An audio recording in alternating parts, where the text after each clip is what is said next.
ಆರೋಗ್ಯ ಸರಿಯಾಗಿಲ್ಲ. ಇಲ್ಲ ಅಂದ್ರೆ 1 ಗಂಟೆ ಮೈಕೊಂಡ್ರು ಕೂಡ ನಿಲ್ಲಿಸುವಂತ ಇದು ಇಲ್ಲ. ಅದಕ್ಕೋಸ್ಕರವಾಗಿ ಇವತ್ತು ಕರ್ನಾಡು ಕಾರ್ಮಿಕರ ಉತ್ಸವ ಅಂತ ನಮ್ಮ ಚೇತನ್ ಅವರು ಮಾಡ್ತಾ ಇದ್ದಾರೆ. ಅವರಿಗೆ ಒಳ್ಳೆಯದಾಗಲಿ. ಕಾರ್ಮಿಕರಿಗೆ ಒಳ್ಳೆ ಕೆಲಸ ಮಾಡೋರು ಯಾರೇ ಆದ್ರೂ ಕೂಡ ಬೆಂಬಲವನ್ನ ಮಾಡ್ತೀವಿ. ಏಂದ್ರೆ ಕಾರ್ಮಿಕರ ಹೆಸರು ಹೇಳ್ಕೊಂಡು ದಂಧೆ ಮಾಡೋದಲ್ಲ. ಕಾರ್ಮಿಕರು ಅಂದ್ರೆ ಇವತ್ತು 4 ಜನಗಳಿಗೆ ಸಹಾಯವಾಗುವ ನಿಟ್ಟಿನಲ್ಲಿ ಸೇವೆ ಮಾಡುವಂತವರಿಗೆ ನಮ್ಮ ಸಹಕಾರ ಯಾವಾಗಲೂ ಇದೇ ಇರುತ್ತೆ. ಏಂದ್ರೆ ಯಾರು ಏನು ಹೊತ್ಕೊಂಡು ಹೋಗಲ್ಲ. ಅದಕ್ಕೋಸ್ಕರವಾಗಿ ಈ ಕಾರ್ಮಿಕರಿಗೆ ಕಿಟ್ಗಳು ಮತ್ತೆ ಇನ್ನ ಇತರೆ ವಸ್ತುಗಳನ್ನ ಕೊಡ್ತಾ ಇದ್ದಾರೆ.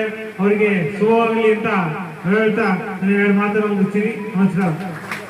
ಕಾರ್ಮಿಕ ಸೇನೆಯ ಹಾಗೂ 6ನೇ ವರ್ಷದ ವಾರ್ಷಿಕೋತ್ಸವದ ಹಾಗೂ ಜನಪರ ಕಟ್ಟಡ ಹಾಗೂ ಇತರ ನಿರ್ಮಾಣದ 3ನೇ ವರ್ಷದ ವಾರ್ಷಿಕೋತ್ಸವವನ್ನು ಅದ್ದೂರಿಯಾಗಿ ಆಚರಿಸುತ್ತಿದ್ದೇವೆ.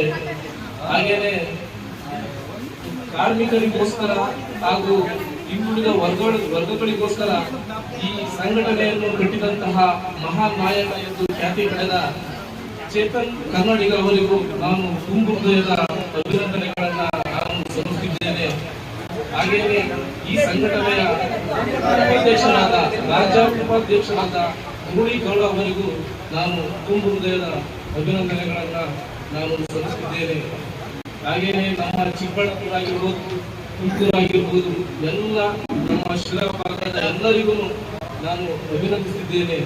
ಹೆಚ್ಚಿನದಾಗಿ ನಮ್ಮ ಶಿರಾ ತಾಲೂಕಿನ ಉಪಾಧ್ಯಕ್ಷರು ಹಾಗೆ ಶಿರಾ ತಾಲೂಕಿನಿಂದ ಆಯ್ಕೆಯಾದಂತಹ ರಾಜ್ಯ ಮಟ್ಟದಲ್ಲಿ ರಾಜ್ಯ ಕಾರ್ಯದರ್ಶಿ ಕರ್ನಾಟಕ ಜನಪರ ಕಟ್ಟಡ ನಿರ್ಮಾಣ ಚೇತನ್ ಕನ್ನಡಿಗ ಅವರು ಹಾಗೂ ಉಪಾಧ್ಯಕ್ಷರಾದ ಗುಡಿಧನಗೌಡರವರು ಮತ್ತು ವೇದಿಕೆ ಮೇಲೆ ಆಯೋಜನೆಯಾದಂಥ ಸಮಸ್ತ ಎಲ್ಲ ಹಿರಿಯರುಗಳನ್ನು ಅನುಸರಿಸುತ್ತಾ ಈ ಕಾರ್ಮಿಕ ಜಗತ್ತಿಗೆ ಇಷ್ಟು ಮಾತಾಡೋದಕ್ಕೆ